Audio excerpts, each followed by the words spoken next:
Merci. Mes chers collègues, dans un contexte où la cohésion sociale doit être consolidée, la politique de la ville est le maillon indispensable du lien social et complémentaire de toutes les politiques d'aménagement du territoire.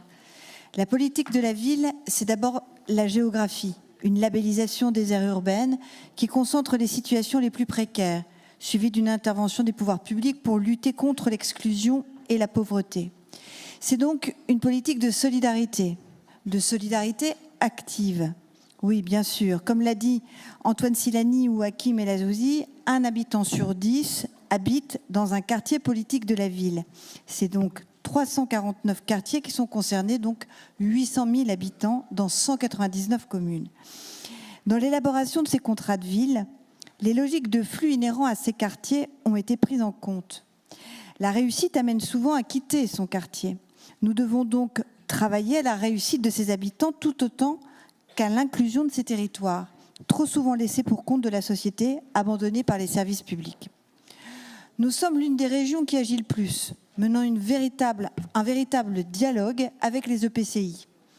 Nous devons et nous souhaitons continuer à soutenir la participation des habitants et des initiatives citoyennes. À travers cette délibération, c'est équité, efficacité, lisibilité qui sont les maîtres mots pour ce travail qui ne fait que commencer. L'idée n'est plus de gérer par dispositif, mais d'avoir une souplesse d'intervention par une refonte des enveloppes pour une approche globale. Sur cette nouvelle feuille de route, nous avons des enjeux de citoyenneté par l'implication des habitants, des enjeux d'emploi, de formation professionnelle et des enjeux d'écologie et je pense bien sûr à REF3. Le groupe UDI votera donc bien évidemment cette délibération qui incarne l'ambition de la région Hauts-de-France, à savoir être un laboratoire de nouvelles politiques et de solutions pour les habitants et leur espace de vie. Je vous remercie. Merci. Merci Madame Six. La parole est à